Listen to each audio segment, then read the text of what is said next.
Assalamualaikum warahmatullahi wabarakatuh semuanya. Nama saya Winatu Barika Rapsirani Direksa. Nama saya Amara Beatrice Hosiana Silalahi. Dan saya Adrian Widodeva Chandra.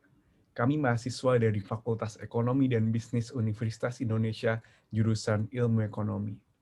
Dan hari ini kami akan mempresentasikan karya tulis ilmiah kami yang berjudul Pelatihan Digitalisasi sebagai Akselerator Inovasi UMKM.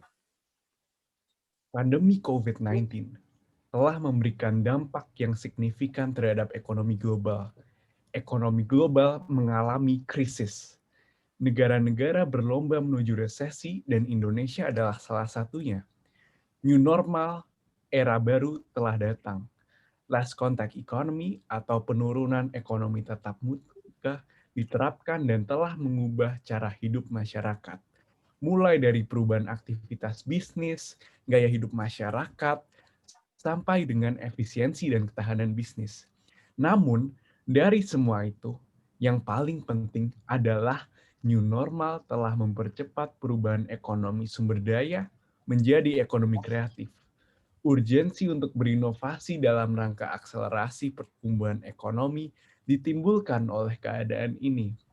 Sementara itu, UMKM sebagai tulang punggung perekonomian Indonesia, di mana jumlahnya mencapai lebih dari 120 juta orang, atau sekitar 99% dari total usaha di Indonesia, harus dikembangkan untuk memulihkan dan memajukan ekonomi. Dan kunci dari kemajuan UMKM itu sendiri adalah inovasi. Salah satu potensi inovasi yang dapat dimanfaatkan adalah digitalisasi. Digitalisasi adalah pemanfaatan teknologi digital untuk mengubah model bisnis menjadi digital. Dan kita harus tahu bahwa potensi ekonomi digital di Indonesia ini sangat besar. Keberhasilan ekonomi digital sangat menentukan keberhasilan Indonesia di masa depan. Hal itu dikarenakan ekonomi digital meningkatkan kecepatan transaksi dan konektivitas antar penjual dan pembeli, menaikkan efisiensi, hingga membuat pasar baru bagi penjual. Berdasarkan laporan e-Economist dari Google, Temasek, dan Bain & Company, ekonomi digital Indonesia akan mencapai 642,2 triliun pada tahun 2020.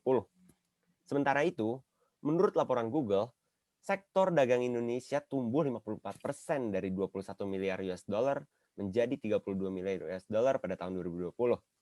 Laporan tersebut berkata bahwa peningkatan ini disebabkan oleh aktivitas rakyat Indonesia yang berjualan di pasar digital. Berikutnya, kami juga melihat dari sisi kemajuan ekonomi. Menurut ekonom Soloswan, penambahan tenaga kerja, perkembangan teknologi, dan pengumpulan modal merupakan 3 faktor penting dalam kemajuan ekonomi. Lalu disambungkan juga dengan teori internal growth, yang mengatakan bahwa total factor productivity berhubungan dengan research and development. Nah, dari situ dapat disimpulkan bahwa perkembangan teknologi akibat riset atau R&D akan memajukan ekonomi.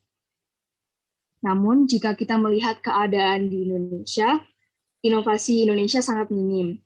Peringkat Global Innovation Index dari 133 negara, Indonesia menempati peringkat ke-85.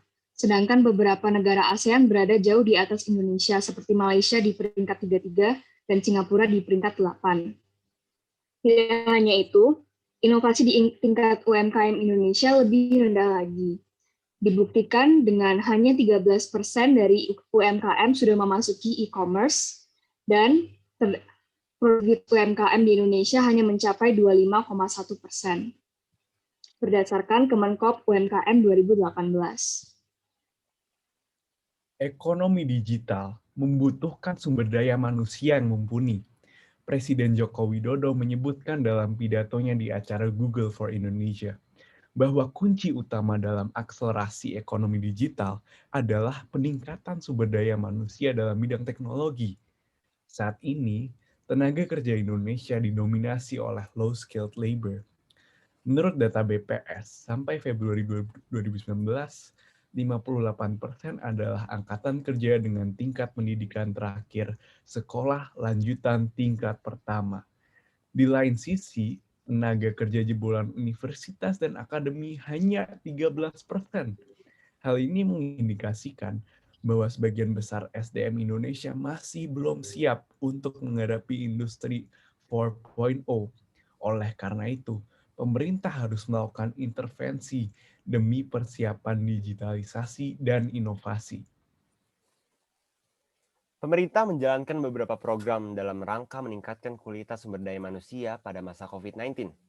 Program Kartu Prakerja, yaitu program pelatihan untuk meningkatkan kompetensi pesertanya, dan program pelatihan kewirausahaan bagi sumber daya manusia UMKM. Kedua program ini sama-sama membantu pihak yang dituju. Namun, kedua program ini juga memiliki beberapa masalah yang harus diatasi. Untuk program Kartu Prakerja, masalah pertama adalah keikutsertaan sebagian besar peserta yang tidak memiliki aspirasi dan motivasi untuk menjadi lebih baik. Tujuan mereka mengikuti program ini hanya untuk memperoleh bansos. Kedua, para peserta juga berpendapat bahwa mereka tidak merasakan manfaat dalam pelatihan karena video yang terlalu lama, sehingga sangat melelahkan. Selain itu, para peserta yang berada di daerah-daerah terpencil menghadapi kesenjangan digital sehingga pelatihan juga sangat terpengaruh. Lalu, untuk program pelatihan kewirausahaan bagi sumber daya manusia UMKM, masalahnya juga mirip seperti pada masalah Kartu Prakerja. Pelatihan e-learning UMKM pada program ini membutuhkan akses internet pada penggunanya. Jika diasumsikan ada dua tipe masyarakat pada masa pandemi COVID, yaitu masyarakat dengan akses internet dan masyarakat tanpa akses internet, maka jelas mereka yang tidak memiliki akses internet, program ini tidak dapat berjalan dengan maksimal.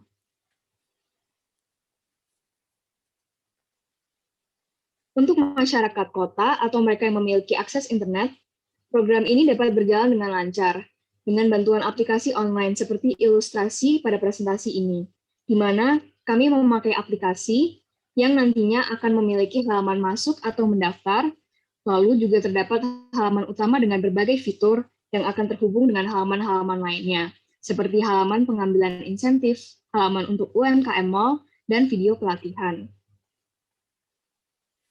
Namun, untuk masyarakat desa, kita harus memiliki solusi lain atas permasalahan yang ada. Maka dari itu, kami mengajukan solusi untuk pemerintah, di mana pemerintah harus mengadakan program khusus untuk masyarakat yang tidak memiliki akses, yaitu dengan mengadakan pelatihan secara offline. Pelatihan offline ini tentu diadakan dengan mengikuti protokol yang ada seperti menerapkan social distancing, serta kewajiban penggunaan masker. Karena pelatihan ini akan diadakan di suatu area yang mencakup banyak orang, penyebaran informasi dengan cepat diperlukan agar warga desa dapat mengetahui kapan pelatihan dilaksanakan. Untuk itu, karena tidak adanya akses terhadap internet, maka penyebaran informasi dapat dilakukan dengan pengiriman SMS ke warga-warga yang akan mengikuti pelatihan. Next, era baru yang telah memaksa transformasi ekonomi Indonesia yang disebabkan oleh pandemi COVID-19 memaksa tulang punggung perekonomian Indonesia, yakni UMKM, untuk berinovasi. Inovasi sendiri dapat diakselerasi dengan digitalisasi, sebagaimana disebutkan dalam teori Solos One. Peningkatan riset yang disebabkan oleh teknologi akan sangat membantu peningkatan efisiensi sehingga ekonomi dapat berkembang. Namun, untuk meningkatkan riset dan teknologi, sumber daya manusia Indonesia harus dikembangkan. Untuk itu, pemerintah telah melakukan upaya untuk menciptakan program, yakni Kartu Prakerja. Namun, Kartu Prakerja tidak memiliki efek yang signifikan terhadap perkembangan sumber daya manusia di Indonesia. Dan ini dikarenakan oleh berbagai masalah. Pertama, perubahan Kartu Prakerja menjadi bansos dalam waktu yang sangat singkat. Ini menyebabkan motivasi peserta tidak sejalan dengan yang diinginkan oleh Kartu Prakerja, yakni mengembangkan kompetensi. Lalu, terdapat kesenjangan digital. Orang-orang di desa atau mereka yang kesulitan akses internet tidak dapat merasakan manfaat yang maksimal dari Kartu Prakerja karena ada kesenjangan digital tersebut. Lalu yang terakhir, terdapat masalah-masalah dari segi mekanisme, seperti video pelatihan yang terlalu lama sehingga melelahkan. Oleh karena itu, mekanisme Kartu Prakerja harus dikembalikan dan diperbaiki dengan tepat sehingga berfokus kepada pelatihan. Mengingat pentingnya kewirausahaan dan digitalisasi UMKM pada zaman ini, program pelatihan kewirausahaan yang dilaksanakan dengan mekanisme yang baik sangatlah penting bagi masyarakat Indonesia. Program pelatihan kewirausahaan kami dilaksanakan secara daring untuk orang-orang yang memiliki akses terhadap internet dan langsung bagi orang-orang yang tidak memiliki akses. Dan melalui kebijakan ini diharapkan sumber daya manusia di seluruh Indonesia dapat berkembang untuk berkembang di dalam era yang susah ini.